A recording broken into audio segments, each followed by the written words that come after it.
السلام عليكم ورحمة الله تعالى وبركاته. أصحاب تقايا قيمها له ومركلة إيا مقال كينا ما أنت وحان أوهد لدونا هدي الله سبحانه وتعالى وكرا لنقضو كانت لها روشكا يدياردها أمريكا أو كواس أو لو تجابية دالك الجيريا فضلا هدي أتكو عصبتها الجنال كان وحينو كاعد سنين إن المقال لايك سارت هايلو إنا سبسكرايب كريسو شير نشر كريسو هدي أتهوري إنو لجوكتنا وحينو كل إنهاي فضلا مقال لايك سار سير نشر كري واتكم هاسنتهاي الدعوة إيا لسعودك مقال كان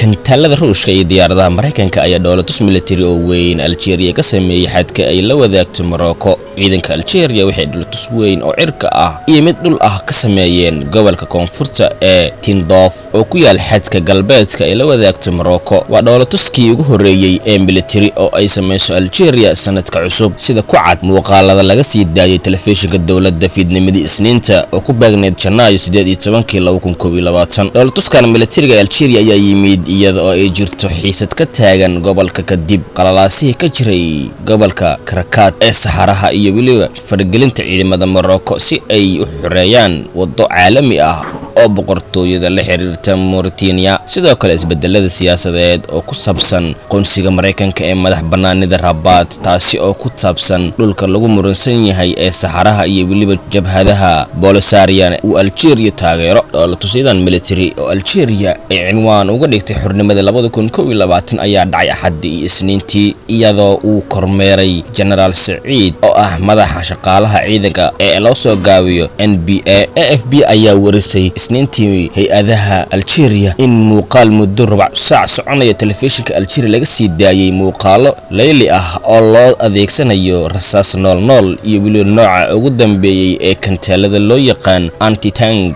cornet missile. intii lagu guda jiray jimcihii militariga Algeria wuxuu markii ugu horeysay dib u eegay USA 1900 MMSA ee diyaaradaha. waa hubka kaliya ee aan ruushka lahayn oo ay leeyihiin ciidamada Algeria. dawladtusidan ayaa qayb ka ah qiimeynta wajiga koowaad ee barnaamijka diyaarinta dagaalka 2020 sida lagu sheegay bayaan ka soo baxay wasaaradda difaaca Algeria. muxuu madaxa shaqaalaha ka yiri howlgaladan waxaan naga go'an in aan sii wadno xoojinta awoodaha ciidanka dagaalka iyo waliba in aan hubino shuruudaha lagu hagaajin karo diyaar garowga si loo hubiyo in howlgalka waxqabadka dagaalka ee dhammaan qaababka iyo waliba qaybaha uu ka kooban yahay la wanaajiyo lana casriyeeyo si ay ula kulmi karto dhammaan caqabadaha jira. ABS ayaa soo xigatay General Saeed isagoo dhahaya intii uu socday dawladuska military Algeria waxay u qalantaa in ay mar walba heerkeedii maanta taagnaato si xoogan waxayna u qalantaa in ay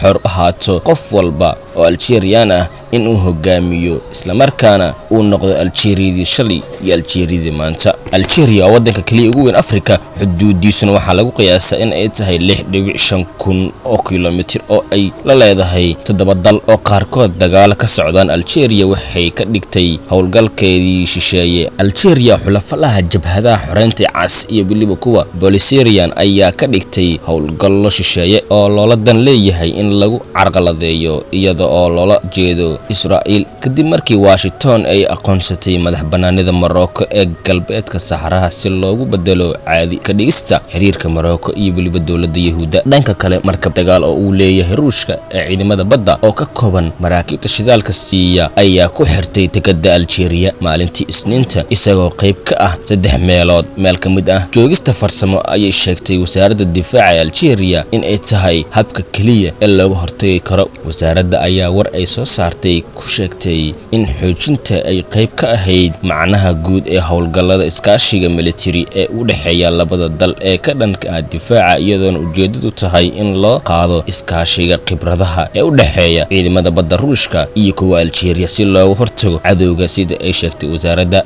guud ahaan waa naga inta muuqaalkeena maanta kaas oo aan ugu hadlaynay gantaalaha Ruushka iyo diyaaradaha Mareykanka ee dowladda military ka sameeyay dalka Algeria. waxaana jira xiisad ka taagan xadka ka dhaxeeya Algeria iyo Morocco. fadlan haddii aad channelkan ku cusubtahay waxaan ka codsanaynaa subscribe saarto, ha ilowina like saarto, muuqaalka siina share gareyso si asxaabtaada ugu helaan macluumaadka aad la heshay in la mid ah. waad ku mahadsan tahay daawashada iyo la joogka muuqaalkan inta uu socday. waxaan ku leenahay mahadsanid.